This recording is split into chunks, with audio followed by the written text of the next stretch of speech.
We are very excited.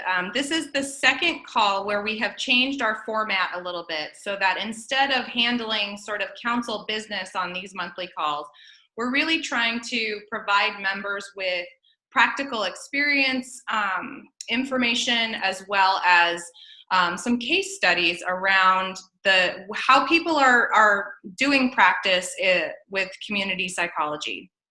And so today's special guest is Dr. Leonard Jason, as I mentioned before, and there's a lot happening right now with regard to CFS-ME. And with that, Dr. Jason, what would you like in terms of your practice work in this area?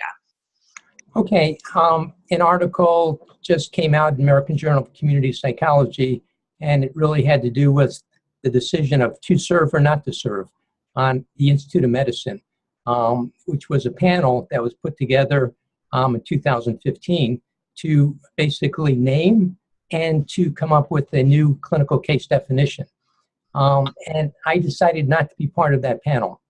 And that has caused all types of issues that have come up that I tried to explain. And let me maybe give a little context.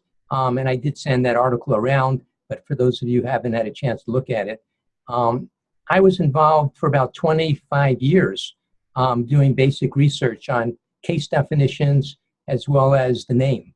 So you would figure that if I spend all this time doing basic research, if the Institute of Medicine is coming out with this really important panel, I would want to be part of it because I know probably as much as anyone about psychometrics and psychodiagnostic issues and case definitions because I have many, many publications on this.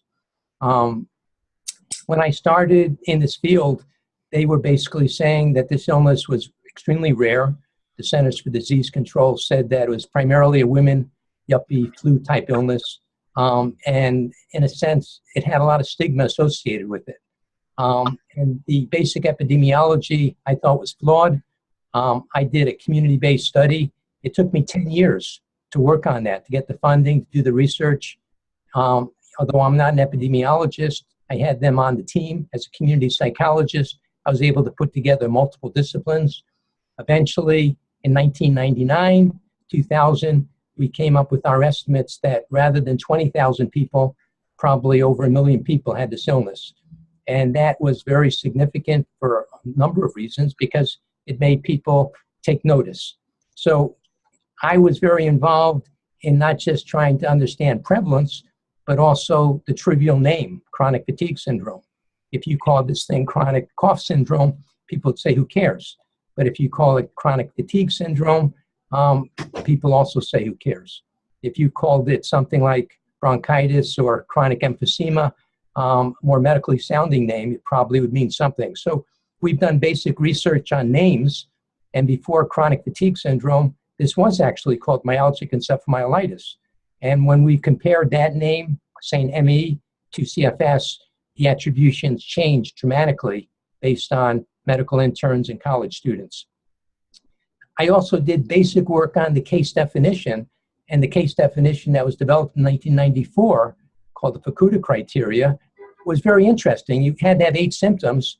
It was called polythetic. You could choose 4 out of the 8, but you could miss the 3 primary symptoms of this illness and still be called having the illness.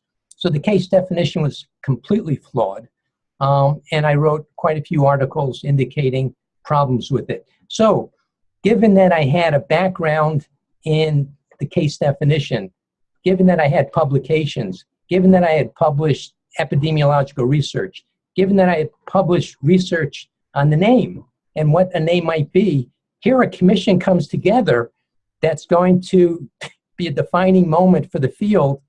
They ask me to be a member, and I say no. That's kind of an interesting response. So you really have to think about why you would refuse that, particularly if you're a community psychologist and you want to influence policy. And matter of fact, this very week, I've had discussions with a woman named Billy Moore, who was very instrumental in having us do research on mortality. And she had a discussion with me privately on email. She's a good friend of mine. And I published with her on mortality. Her son died of this illness. And that's why she wanted to do mortality and find out how many people actually did die of this illness. And she kind of, went through again, this is a couple years later, why I didn't serve on that committee, feeling like I made a mistake. I should have been there. And I gave her my explanation of why. I decided to not be part of it.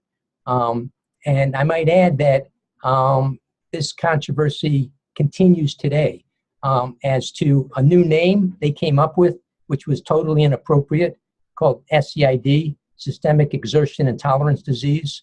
I mean, people just don't like it. And also criteria that are completely flawed. So had I been able to be part of this committee, and by the way, I knew most of the people on this committee. Many of them were friends of mine.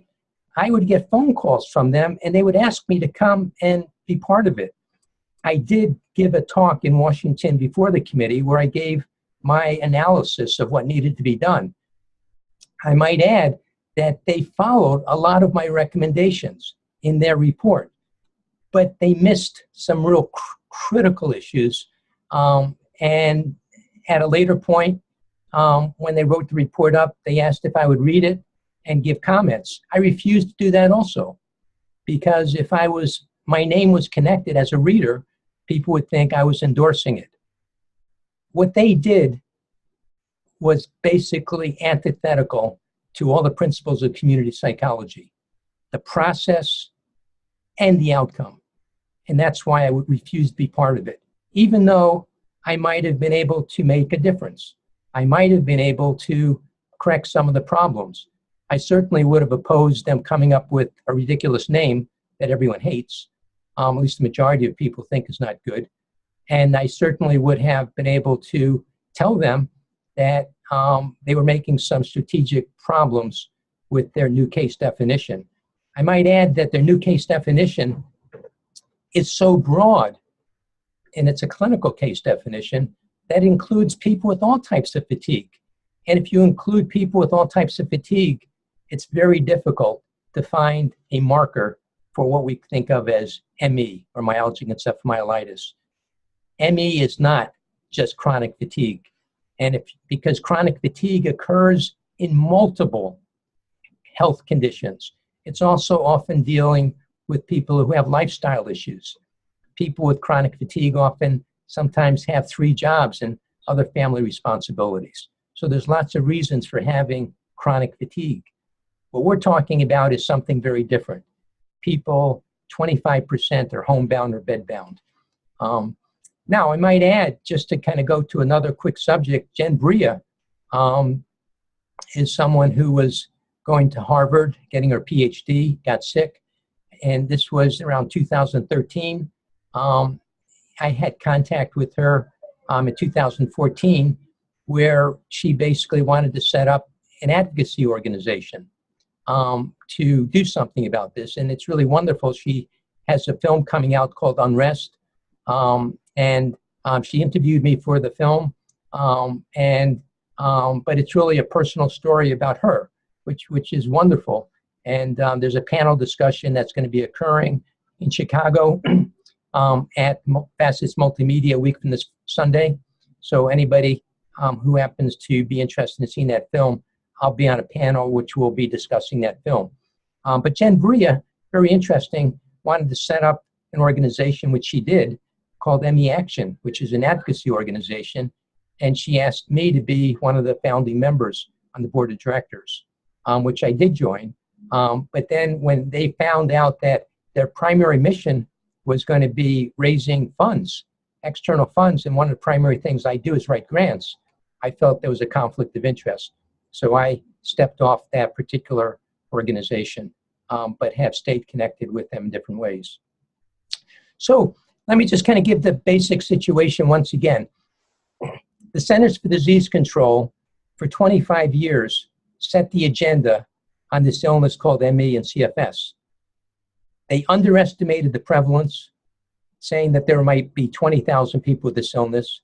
They underestimated the kind of ethnic and racial distribution of this illness. It actually occurs more people of color than white people. They basically came up with a case definition that was inappropriate because it didn't require the primary salient symptoms of the illness, which is unrefreshing sleep, cognitive problems, and post-exertional malaise. You could have neither of those three and still be called a case. Well, that's ridiculous. And in addition, they did a lot of work that involved stigma. That was something that patients were really upset. So you had the CDC for 25 years functioning in a way that I think was very harmful for patients, and many patients were very angry at the CDC. You also had the patient organization, the CFIDS Association, that was getting millions of dollars from the CDC. So at one point, the CFIDS Association and something called the Chronic Fatigue Syndrome Advisory Committee were meeting in a sense, come up with a new case definition. This was about 15 years ago. And the people at the patient organization called the CFIDS Association were on this committee of 8, of which I was on it. And they were getting millions of dollars from the CDC to brand CFS. Nobody knew that at the time. And yet, basically, we found out that later. And that's one of the reasons that a new name never developed at that time, which was, again, pretty interesting. So you have the patient organization kind of in collusion with the CDC, making for a real significant problem. So here you have, in a sense, the CDC finally has a change in leadership after 25 years and a tremendous amount of patient agitation focused on having that change in leadership. The patient organization has a change in leadership, and they rename the name, and they have a new person. So finally, you've got all the different things lining up, and you say, okay, the Institute of Medicine is coming out with a report, and it's going to try to correct all the abuses of the past. Why would I not want to be part of that committee? And it's very clear that there were several reasons. One is it was a secretive, private process. It was not inclusionary. It was not something that involved all the different gatekeepers. If you come up with a new name, you've got to bring all these different people together. You've got to get the patient, the government, as well as the scientific community on board. You can't just have a panel come up with a name. It's not going to work. That was one problem. The second problem was they were focusing on a clinical case definition, and a clinical case definition is not a research case definition. What the field needs is not 20 different case definitions that exist now, but one that everyone has a consensus on, so that we can have the same case definition used in different laboratories. So when I do basic epidemiology, and I have a very large epidemiology study going on, trying to estimate the prevalence of ME and CFS in pediatrics from 5 to 17 years of age, we need to have one case definition that I can use. I have to use multiple ones now. So the question, if everyone's using a different case definition, how do you compare kind of results across different laboratories? And most importantly, if you have different samples in different sites, because everyone's using different case definitions, ultimately, how are you going to find biological markers? They're too diverse. The samples have to be homogeneous. And that's what I've been calling for. And I knew that if they basically developed a clinical case definition, ultimately, they would use that for research purposes. As a matter of fact, in the last half year, someone has published a paper that has basically said, yes, we can use this IOM. It comes out with similar results as a research case definition, which was exactly what I feared. So my fear back in 2013, 2014, when this thing was happening, was that basically, number one, it was going to be exclusionary and not inclusionary. Number two, it was going to focus on the wrong thing, a clinical case definition rather than a research case definition. And those were the primary reasons I decided to stay next to it, watch the process, and then do research with it. When they came out with the report, I basically, within a couple months, was able to analyze data sets using their case definition and find all the flaws in it. And again, had they wanted to, they could have sent it to me. I knew a lot of people on the panel. I could have showed them the problems, but they didn't. And that's the problem. You don't want to have data and findings come out of something that basically isn't empirically based. But that's been what's happened in this field for the last 30 years. Rather than having data driving our decisions, we basically are coming up with decisions and not empirically testing them, which has been my criticism. So that gives you a little bit of a story of both an important movie that's come out right now called Unrest by Bria, my decision not to be part of a Institute of Medicine report that has gotten tremendous publicity. And again, it's been very controversial. There's been a lot of people who both supported my decision not to be part of it. There are a lot of people continuing even this week who basically have contacted me and said, we really wish you had been on that panel because you could have made a difference. I might add that even this week, another organization has formed. It's called MENCFS, and it's a patient organization. And they asked me to be, again, one of the founding members.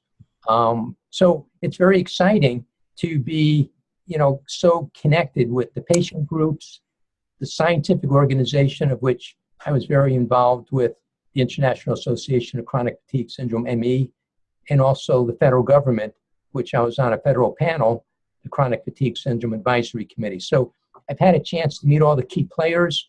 I've been in the field for about 25 years. And I think, in a sense, by knowing the field so well, by doing such basic research, I have been able to elevate myself into a policy position where I get emails and phone calls daily from people from around the world who have asked me for my opinions or my advice or possibilities of working with them. From Norway, where I'm working with the patient registry, to a dissertation in Australia.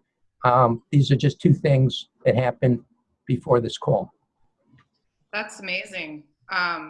Thank you for sharing that. And one of the questions that comes to mind, I think that this is a really important and interesting case study for something that actually happens in practice a lot, which is how do you draw the line between being part of a potential, what is being posed as a solution, and when do you hang back? So like, for example, one of the notes that I wrote down is your decision was not to participate, but there's also sort of this broader question of when do we decide not to practice, in certain contexts. And there's a lot of angst and real trauma that's circulating around issues in race, issues in immigration in this country. And I think that there are a lot of people who are sort of in the same kind of position. They have an opportunity to influence policy in some cases, but when is it detrimental to the ultimate cause to be a part of that practice? And when do you need to take a step back, as you have done in the IOM example, and sort of look from the outside? And so that was kind of what I was taking away from your experience. And so I open it up to reactions from others on the call, or Lenny, your reactions as well. So Nicole, this is my reaction, and that is that we get involved in an area of our passion, whether it's poverty, whether it's civil rights, whether it's, there's so many movements that many of us are involved in. My area is ME and CFS.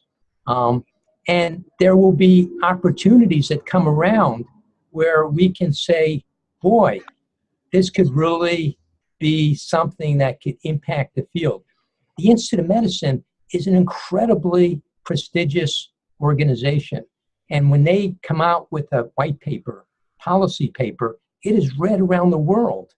So our instincts are to be involved.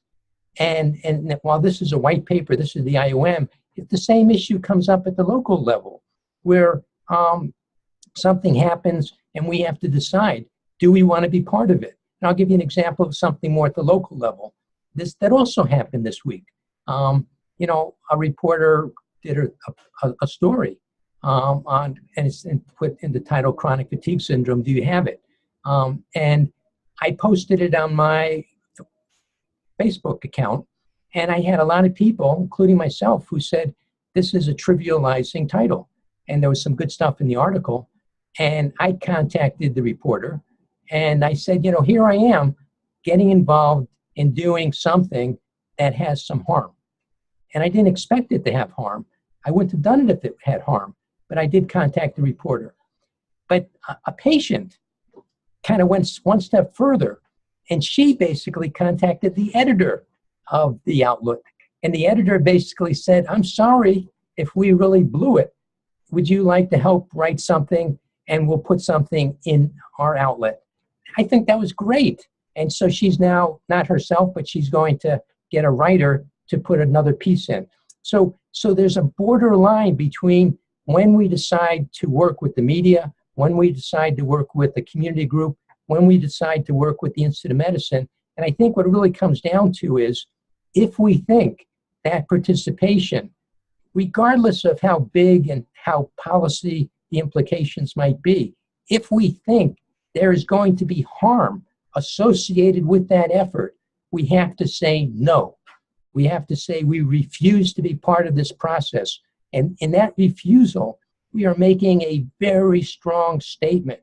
And I think we have to be willing to do that, even though there are consequences of doing these things to ourselves professionally. The consequence for the Institute of Medicine was, I thought they were going to do something that was going to harm patients. And in retrospect, I'm absolutely positive that occurred.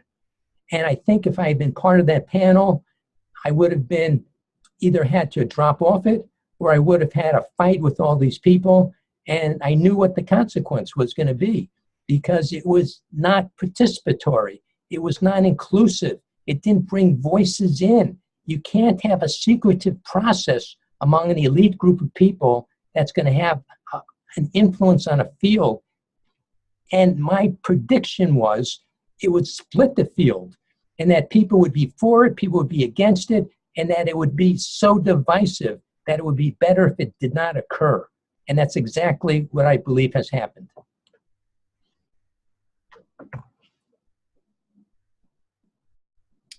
Are there others on the call who would like to share some experiences that are similar to that, where you had a dilemma of wanting to get involved, having that instinct to get involved, but had to think twice about it?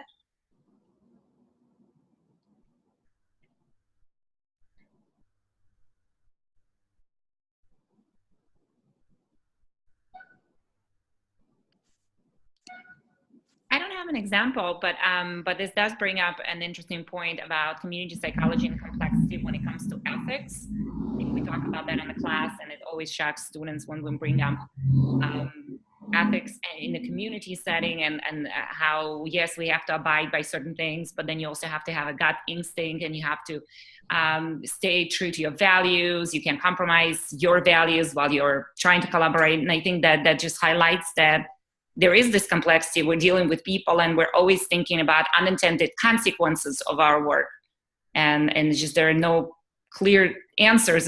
There is no manual that you can open and say, yes, do this, or no, don't get involved with that. And I'm sure that Lenny also had to struggle, and maybe at sometimes have regretted not joining, but then realized that, in the long run, it is better to not have been a part of that group. It's just, the complexity. The complexities are very high. And again, and I think whether it's at the local level or the personal level, I'll just give another example at the personal level. I have some friends at Stanford who are doing research. And one of the people who's on the panel, named Lily Chu, is not only an activist, she's a physician, and she also has this illness. And she basically is a good friend. And she basically wrote an article where she basically said, using an instrument I created called the DePaul Symptom Questionnaire, to prove that this panel had actually come up with the good case definition and basically was comparable to any other case definition that was out there. Now, the wild thing is, she's using my instrument and she's publishing an article, and she's a friend, and the other people at Stanford, not only are they friends, but I'm collaborating with them on 2 manuscripts right now, okay, that have to do with quantitative EEG. So look at the complexities. I see something come out that I think is not in the public good. And here's colleagues of mine, one who sat on the Institute of Medicine report, who's a friend who I've done work with and who I continue to do work with, her associates at Stanford. And we're writing some manuscripts now. And I had to decide whether I was going to let that article remain. And I decided to write a rebuttal to it. And I wrote a long rebuttal. And I basically said, she used my instrument incorrectly. The estimates she came up with were not right.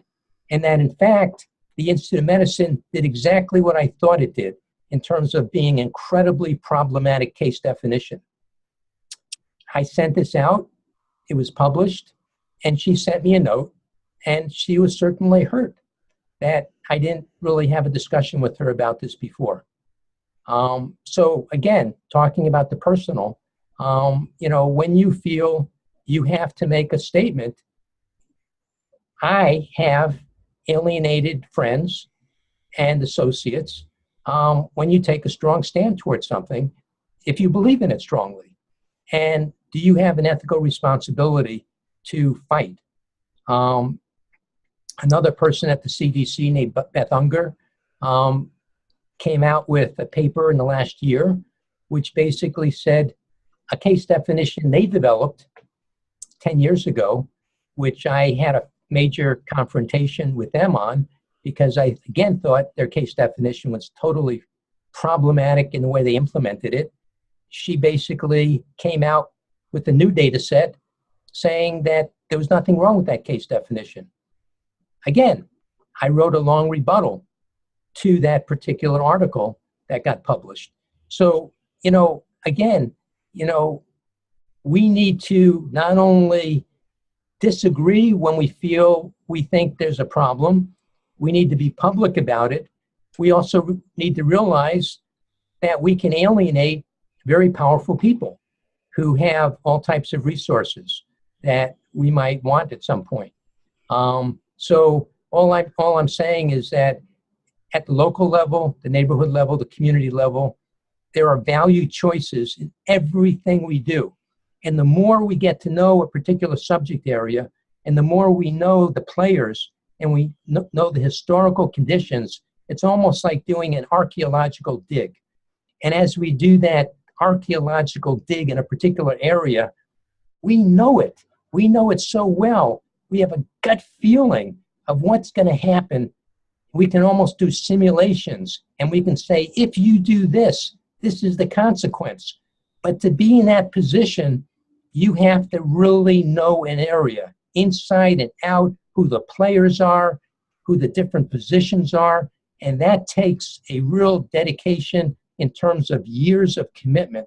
So trying to study something for a year or two, I don't think does it often.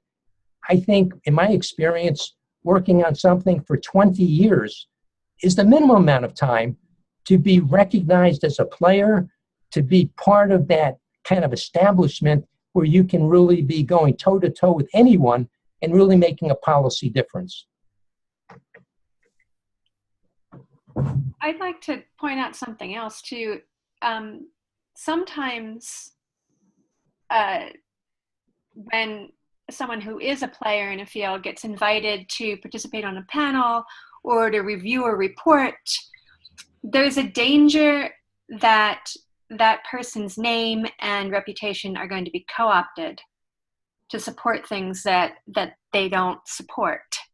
Yeah. Well, Jim, can I just tell you, just to comment on that? When I read the Institute of Medicine report in 2015, I was the most cited person in the entire report. My research had figures in that on my research. The figures talking about how to assess symptoms. My methodology was throughout that report in terms of how you go about doing things. But they got it wrong. Right. And they got it so wrong that, in a sense, it's kind of like, if I could make it real simple, before you would have exclusionary illnesses. So in other words, say you had primarily lifestyle factors. You basically, are tired, you're fatigued, you've got, lifestyle issues, you may be, you've got some, whatever that might be causing it by typical American lifestyle. And then you go away to Florida for 2 weeks, then you feel fine. You come back. That's not this illness, okay? But they basically said, if you have these symptoms, it doesn't matter anything else that's going on, you are having this illness they now call SEID, systemic exercise exertion tolerance disease. So in a sense, they took an illness that was a narrow group before, and they exploded the case definition so large that basically it will include 10 times as many people. Well, maybe not 10, but many, many more. We estimate that the prevalence rates will be extremely high. So they made a mistake. They made a terrible mistake because they wanted to make it a clinical. So you say, okay, well, it's a clinical case definition. So what? What's the harm? Because it gets more people than it really has it. The harm is, and this is what's happened, this is really fascinating. In 1994, they developed a research case definition, which then became used as a clinical case definition also. In 2003, another group developed a clinical case definition, which now is being used as a research case definition. So with all this mishmash going on, which is total craziness, I knew that when they developed a clinical case definition in the absence of a research case definition, it would be used as a research case definition. So I guess what I'm saying to you is that when the report came out, my assumption was everybody would assume that I was actually 100% for it because they based a lot of it on my research. So when the patients thought this was great, the researchers thought this was great, the federal government thought this was great, and I basically said, no, Not great. it's not great. There's problems with this thing. I was like an attack dog. And I'm telling you, I pissed off a lot of people. And I continue to do so. And you know something? That's okay. Because if that's all I do, that's still okay. Because there's an ethical value base for everything I do. And I can tell you that you're not the only member of SCRA that's had that happen to them. I can think of one EPA white paper that cites an SCRA member extensively throughout the whole thing. And that individual had refused to even be involved in writing it because that person was sure that it would not reflect what she viewed as the lessons to be learned from her research. And that's happened several times. There's people at the point now where because community psychology perspectives can be so misunderstood, it's extremely difficult to be working on a project and know ahead of time that the product is going to be something that is going to fit your input, that's going to fit something that you want your name on. So it's a really difficult So Gene, here's what it comes down to. Is the process open? Will the process bring in diverse voices? Is there an effort as the creation is occurring for them to test out ideas potentially with others or even to bring some data into it? Is there an effort to find out who the major gatekeepers feel about the process? If you have those conditions, then that's the way these things should proceed, particularly if it's controversial, particularly if there's years of controversy about people fighting over things like, for example, a case definition or a name, then it becomes even more important for the process to be right. And if the process is wrong right from the start, and again, I really, I'm familiar with the SCRA policy pieces, and I do know that they are a much more open process. And I think that, people can be part of those groups. And I think that, it is possible to not have, I would say that I would not see this, I would not have the same objections to the SCRA policy white papers that have come out that I did to the Institute of Medicine. It was very different. I might add that the Institute of Medicine, just think about it, they were mandated not to talk to anybody during this 1.5-year process. They could not have any dialogue with anybody about what they were doing. That is secretive. That is not collaborative. That is not open. That is not inclusive. And I would not be part of that process. Well, and I can speak for some of the things that we do here. So I work in a center that does primarily evaluation research. And one of the difficulties that we have is when we work with a partner who may have an agenda, we don't necessarily want to feed that agenda, but we're being asked to evaluate a particular program. And we've had a lot of staff discussions around the report writing. So we'll do the research. We will set the evaluation plan. Everyone has said, yes, this is fine. And then the data comes in and maybe it doesn't support the agenda of the partner that has asked us to do it. Or it supports, it could be used in as Jean said, a co-opted way that supports something else entirely. We've talked internally a lot about, okay, how do we write the results of this in such a way that it can't be co-opted or not easily co-opted in the same way for someone who comes in and decides that they want to use this evaluation data for something other than what we said we would do. And we obviously only do research that is open and inclusive, and we try and protect everybody that we possibly can. But ultimately the partner gets the report and then they can use it the way that they want to use it. Much like once you publish, someone can use that information however they want to use it. And it's a constant battle to make sure that that we are both ethically protecting the people who are a part of the program, but also ethically doing our work as evaluation researchers for that particular partner. And it's hard. Nicole, I think that's a good example. And I think, Jean, you had a good example too. And, I can just say, we can talk about sort of not being involved, or we could say, how do we get involved appropriately? So let me give kind of another example of the appropriate involvement. When the Institute of Medicine report came out, I contacted 3 mothers who have kids with this illness that represent 3 completely different points of view on this illness. We developed a questionnaire. We basically said, what type name do you think is best? What type case definition would you support? Within like a week, we had 1,000 people that filled out the questionnaire. And then we published it and we circulated it back to the community so that we could, in a sense, take diverse voices, collect data, and then feed it back to people. So that's an example of trying to be an inclusive process as a community psychologist, work with diverse voices, use data to provide information to the community. I might add that an activist and an organization contacted me shortly after the IOM came out and basically said, hey, what are we going to do?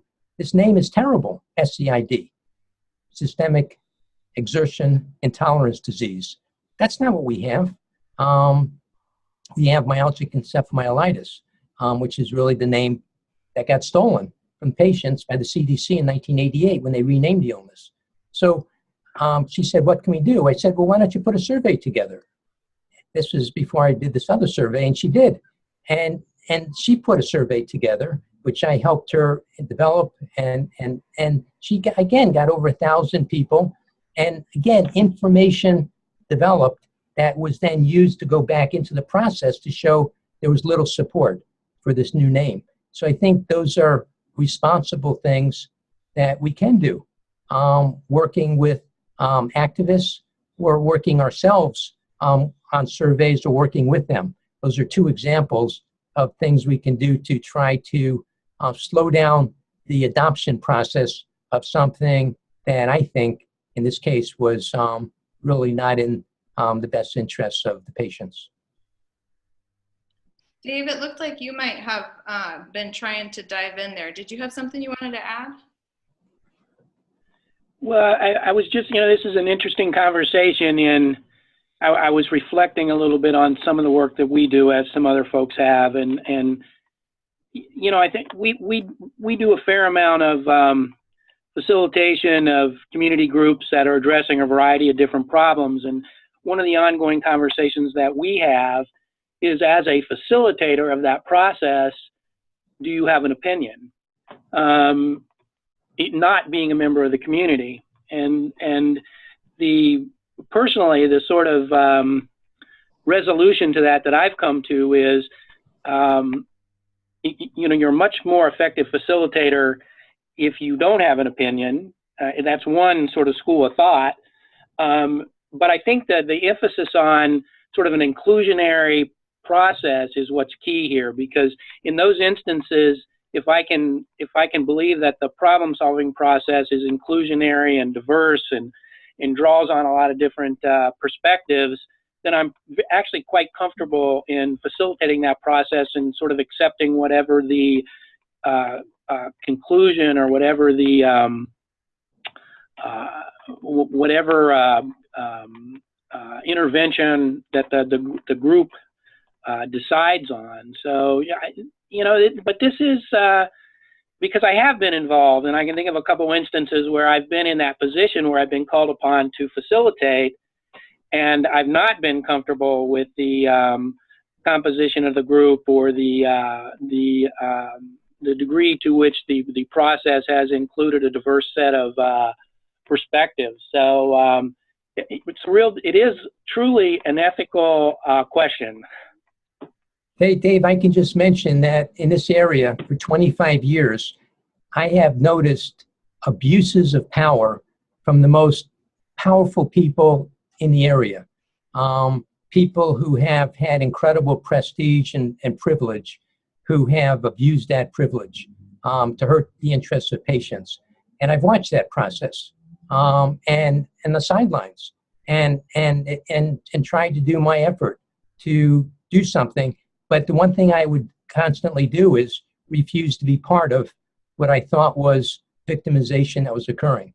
So I do think that we have an ethical role, that whether we're facilitating something or whether we're sort of launching something or whether we're intervening, whichever role we take, I think there's ethical challenges. And I might add that, I think these types of discussions are ones that we probably need more attention toward, because I think this stuff happens all the time. It happens with me all the time. And again, I'm not necessarily saying I have the right answers when I, participate in these processes. What I'm saying is we should be asking the right questions with the right people in the right forums and the right structures. So I constantly come back to saying, is this structure right to sort of solve this issue? And do we have different voices at the table? And in my situation, which is different than yours, Dave's, is I say the government has to be there, the scientific community has to be there, the patient groups have to be there. And they all have to have a stake in this thing. And that's the way you make really progress. And then if you bring them all together, then how do you bring them together? And is it just a one-shot thing where they come up with something? Or is it something that's ongoing, where that you can sort of think about something, test it out, bring the data back, and keep working on it? And I think the process is so important to really come up with a solution. And if you don't have the structure and the process right from the beginning, you're sunk. I would absolutely agree. And in fact, as I sort of reflect on some of the more meaningful work I've done as a community psychologist, it is really around that notion of creating structure and process that is inclusive. And I think that's that is a role that we can fill in these kinds of activities. I mean, in the procedures that we sort of employ, that conversation up front around structure, process, the role of the facilitator, the role of the problem-solving group, and so forth and so on is so important, because that's where you have the opportunity to raise some of these issues. And I'm at this point in my career, have seen this work really well. If attention is given to some of those sort of critical issues around process, I've also seen, as Lenny, as you've just suggested, abuses of power and so forth in instances where those procedures have not been well defined or well facilitated. And I tell folks these days, if you're interested in this kind of work, those facilitation skills will pay off, because I mean working with these groups is, I do this several times depending on the month, but can do this several times over the course of a month, and these issues always come up, around, is the process sufficient to get us to a reasonable solution given whatever the issue is. So I think it behooves us, again, as community psychologists, to really understand these things and learn from these kinds of experiences. And again, Dave, I have a question for you. Sure. I'm sorry, go on. Yes, for Lenny, for Dave, for everybody on the call, and then just in general, a question. So it goes back to what Dave just said about the skills. Do you think we train our graduate students and prepare them well enough for this? Whether you're going into academia or practice, you still are going through a training program. Do you think, in your experiences, that we're well prepared? Do you have to learn it on your own? Can you prepare somebody, or is it something that you have to be in a situation to truly understand? And what can we do to prepare our students better? So I'll tell you about my experience. I have a professional degree in planning, and went to graduate school in community psychology, and don't get me wrong, my graduate education in both cases was really good, and I gained a lot of value from that. But I never was introduced to the idea of facilitating, believe it or not, facilitating in the way that I facilitate now. I in a practice role, once I was out practicing and had a job, I got sent off to be trained to be a facilitator, and it was probably the most valuable, or one of the most valuable, training experiences I've ever been through. It was a week-long 9 to 5 kind of a deal, where this particular individual was training a whole group of facilitators, and I used that skill literally, if not weekly, at least monthly. So yeah, I think, and I of course I got trained a long time ago, so I don't know if that's still the case or not, but that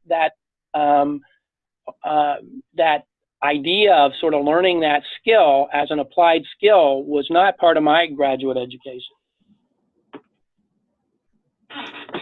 So Dave, I went to school a little bit before you, and I think that, but I have been involved in a training institution for a number of years, and I'm familiar with some other training programs, and I don't think we address this issue as well as we could.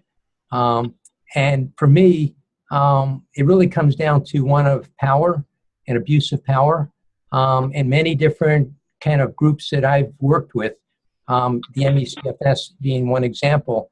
The abuses of power that I have seen have been enormous, that go on for decades. And I don't think any of us kind of really are prepared for the abuses that we see kind of occurring, and how we basically deal with them in an ethical way.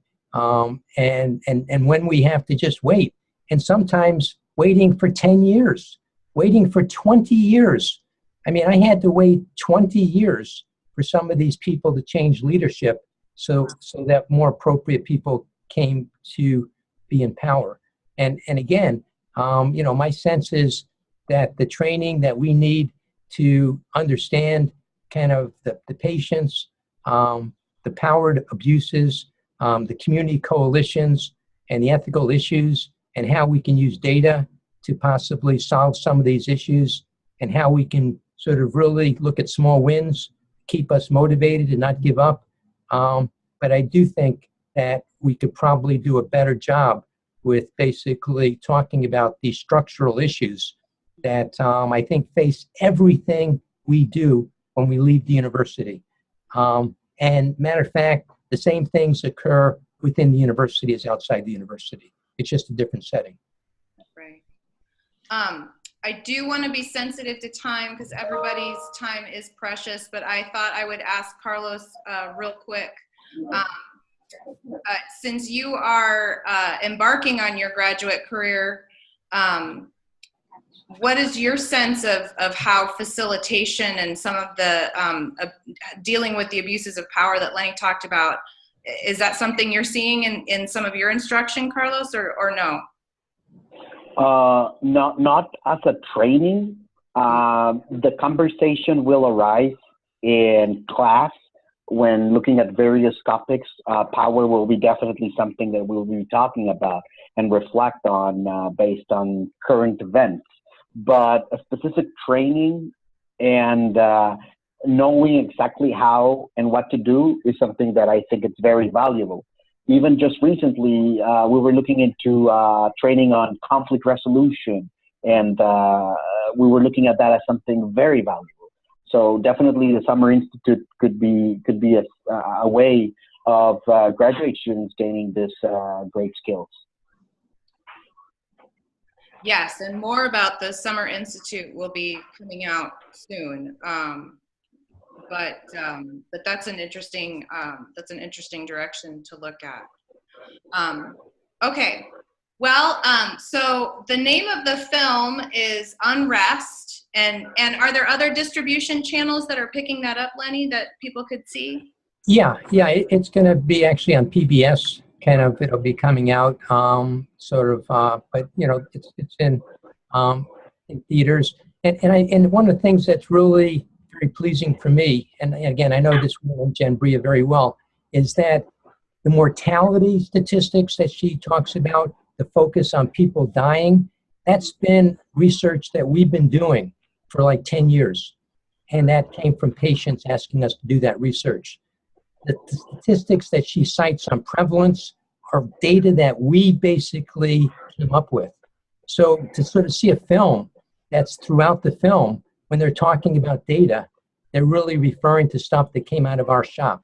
It was very gratifying because it shows that we have the respect of not just the scientific community, but the patient community. And that's very reassuring to say that, in our work, we have made a difference. That's awesome. Okay.